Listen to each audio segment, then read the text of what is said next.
Now, speaking of Marjorie, her breakup with the MAGA world continues, and she announced that she's resigning from Congress in January. Let's watch that. Standing up for American women who were raped at 14 years old, trafficked and used by rich, powerful men should not result in me being called a traitor and threatened by the President of the United States. I do not want my sweet district to have to endure a hurtful and hateful primary against me by the President that we all fought for, only to fight and win my election while Republicans will likely lose the midterms. I just disagreed with her philosophy.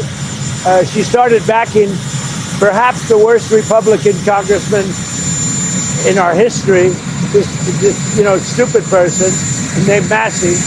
And I said, go your own way. And once I left her, she resigned because she would never have survived a primary. But I think she's a nice person. So what do you think about her decision to step down? I had mixed feelings about this because as a voting member of Congress, as feckless as Congress may seem, as unpopular as it is, you do have some power in it. And it feels like she's bowing out of the fight too quickly. Like, we've really applauded her that she has been a leading force on getting the Epstein files out. I watched the press conference where the female survivors were praising her and thanking her for her bravery and standing beside them. And we now know that the Department of Justice has a 30-day window to turn over these files to Congress, which will bring us to about mid-late December. She's now resigning in early January from her seat, but we all expect DOJ is going to stonewall. So you're getting out of the fight before the fight is over. Well, she's getting threats. And I understand that. And, like, candidly, a lot of us who've been on the other side of Trump and who've also agreed with him at some points in time, that comes with the territory. This is a woman who also voted with him 98% of the time. Yeah, but by the way, let me ask you something. Yeah. Would she be getting those threats if he hadn't called her a traitor? I think she was probably getting threats before that, too. I can't imagine anyone right now in the public that isn't getting, sadly, threats. I don't know if it's part of the environment. I think he added fuel to the fire. I understand it, but that's my critique of it, is like, you've got it. You have power in Congress that as a private citizen you're not going to have. One thing she talked about was potentially reading the client list on the House floor because she'd be protected by immunity. She's going to be giving that up. Now, there's a lot of speculation. Is she going to run for Senate? Is she going to run for governor? Is she maybe considering running for president? And that's interesting. I think it's interesting that we're already talking about who is the heir apparent when Trump becomes a lame duck. And maybe it is her. But I always think you're better positioned to be in leadership when you're in an elected office representing your constituents. So, Sonia, do you think she has an ulterior motive like that? Yes.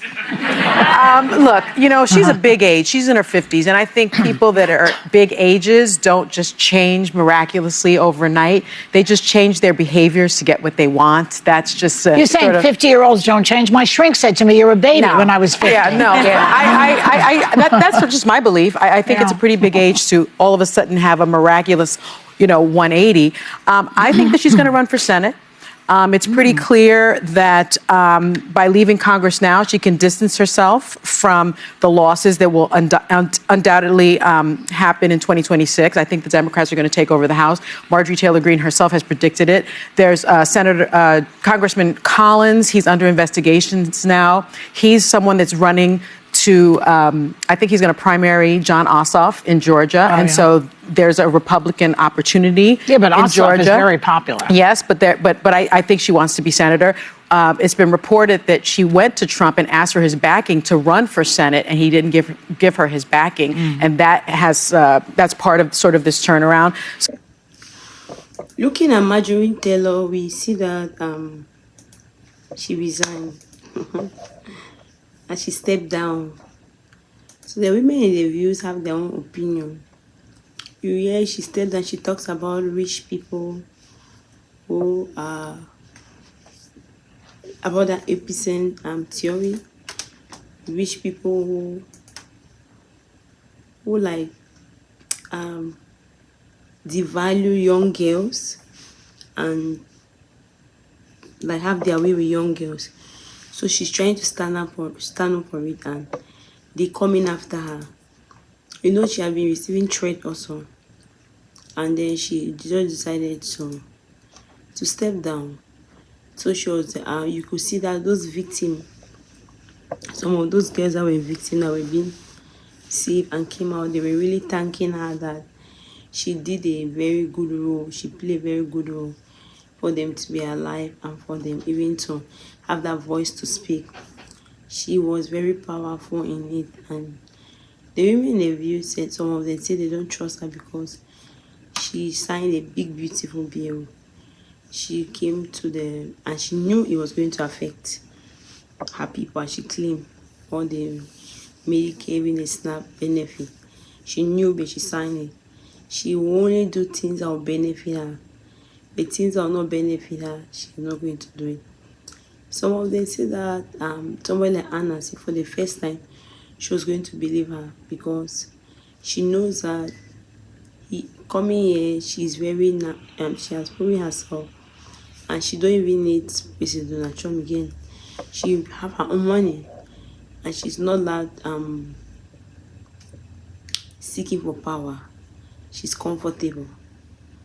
So other people say no, she's at the big age, which is 50, and people at that age don't just get up and make decisions like that overnight. They plan it, so she's going to run for office. She's going to run for something, either senator, governor. She's going to run for something, and that's why they say she tried to ask President Donald Trump for help, and President Donald Trump tries to have his support. But President Trump turned her down. We could also hear she was very faithful. Everybody know how patriotic she was towards the Republican. We could only even hear when President Trump was saying, I don't know why she betrayed me. She started doing that, but all she knows is she's a good person. President Trump concluded that she's a good person. She has been there. Some of them have their own views that President Trump get angry because she came to the View. The women in the View said President Trump's daughters, they have been in the View. Even Eric have been to the View. President Trump himself have been to the View. So he should stop going to a Thanksgiving party or even Christmas party to his family, because they have all been to the View. That's not when they were writing their books and selling it, they need support, so they came to the View and trying to come and advertise themselves. So they are not sure that that's one of the reasons why President Donald, and if that's the reason why she's angry with Marjorie Greene, that's not enough reason. Then somebody like Joe Biden said, sometimes the millionaires just become greedy. All they want the money is for themselves, and then what is going to happen? But what do you really think? What's your opinion about Marjorie Greene? What do you think? What do you think? Let me see your opinion in the comment section. What do you think? Why did she step down? Why is she no more with the Republican? What is her opinion? Thank you very much for watching. If you are not subscribed, you also subscribe. And thank you very much for sharing the video.